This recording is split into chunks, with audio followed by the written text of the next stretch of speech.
princesa, yo quería saber cuáles son los retos a los que se ha enfrentado en esta parte. Okay, here you are playing Caesar again. So can you talk about the challenges that you faced playing the role again?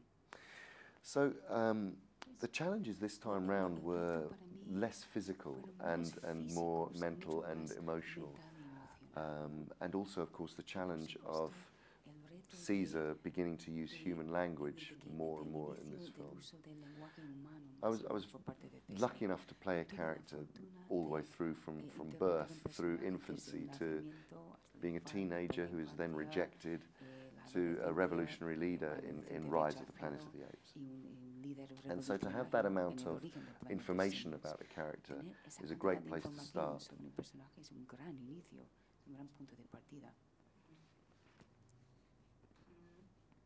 Yo quiero saber si saber que vas a estar detrás de una máscara, de otro aspecto, ¿no? Que no es el tuyo, te da más libertad o qué sensación te da. And knowing that the final product, you're not going to, you have another aspect. I mean, it won't be you. Does it make you feel freer as an actor? Absolutely. One of the great joys about using performance capture technology is that as an actor, it stretches you. You always, when you take on a role, are inevitably putting a large part of yourself into the character emotionally, and you're examining parts of yourself. But to have a facade or an avatar that is, or a characterization that is so far away from you, allows you to make a great journey of exploration, which eventually, hopefully, will say something about the human condition.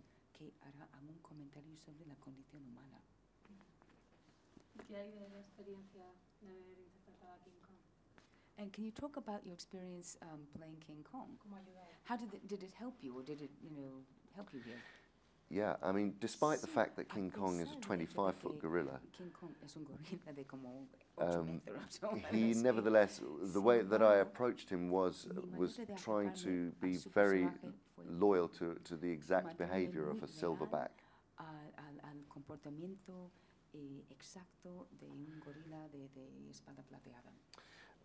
Whereas Ceasar, of course, is a chimpanzee, but he's also a chimpanzee that has, I always played him from the point of view of a human mind or a human trapped in a chimpanzee's body. Because at a very early age, in fact, since birth, he has inherited a drug which is originally designed as a cure for Alzheimer's, which has accelerated his evolution. And that has informed every aspect of his growth. His emotional intelligence, his physicality, and finally the ability to speak. So they're very different characters. And they're both, I have to say, they're both lonely characters. King Kong is lonely because he's the last of his species and spends every day trying to survive with no connection to any other living soul. Whereas Ceasar is deeply conflicted as to whether he is human or ape. ¿Qué lecturas son las que más le gustan, ¿no? de esta película? ¿Qué aprendizajes? What readings of this film do you like best? What lessons do you like best from this film? I think this film, and I think the great success of Matt Reeves's vision, is that this film is very unbiased. In that it's not, it doesn't come down in favor of the apes or the humans, and that the worldview of every single character is balanced. You understand their needs and their plight, and I think the themes that really stand out for me are that of empathy, es el tema de la empatía, and obviously family, y por supuesto la familia.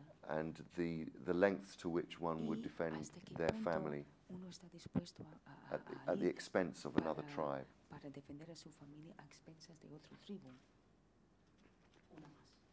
Bueno, quería preguntarle por los Vengadores y Star Wars, si nos puede hablar un poco de participación. And can you talk a little bit about the Avengers and Star Wars?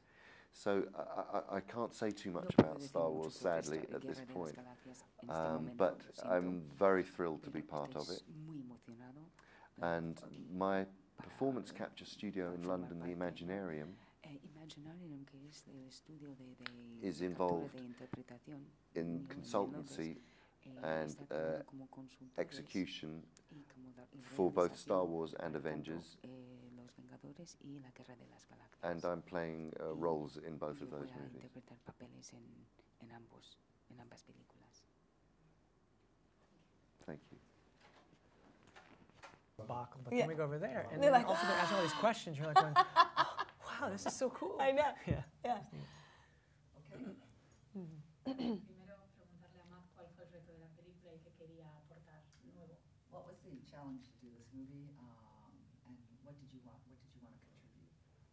contribute? Well, the challenge for me was that I'd never done a movie on this scale before. I'd never done a movie with this many effects. I've never done a movie that was this big.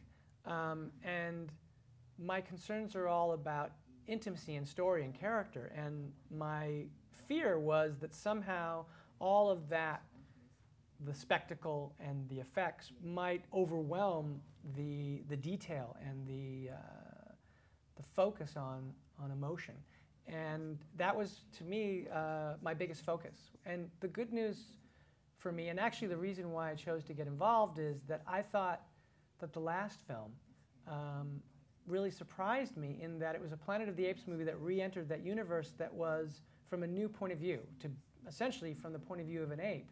And it was incredibly emotional.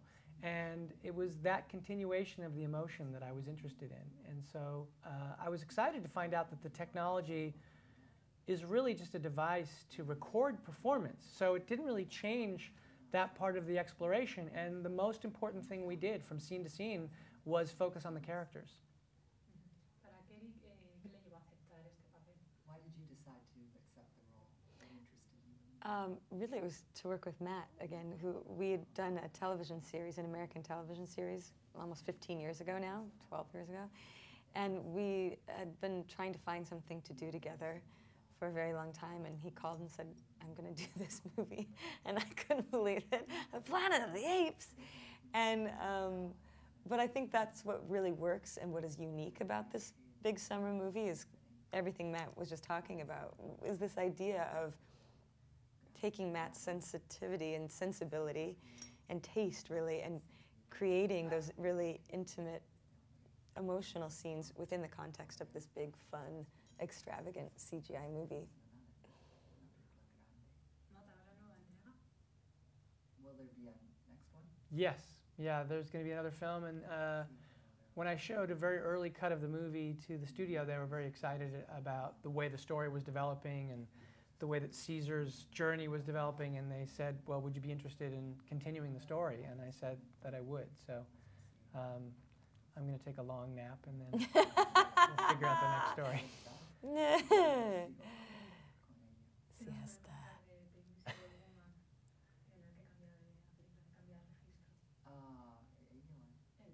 What can you tell us about Invisible Woman? That's a movie actually that we tried to put together. Tried to do it right after Cloverfield. And it's a movie that is near and dear to my heart, and a movie that I would love us to be able to do. So good. But I think it would be probably likely that I would be able to do it probably right after the next movie, because I mean we're supposed to go right into it. Which is like in 8 years. Which is in 6 or 7 years. No, I'm hoping that in a couple of years I'll finally be able to do it. It would be great. You know? Good. So we'll see. It's definitely a passion project of mine. I mean, it's interesting time in movies. It's hard to make movies that are really based in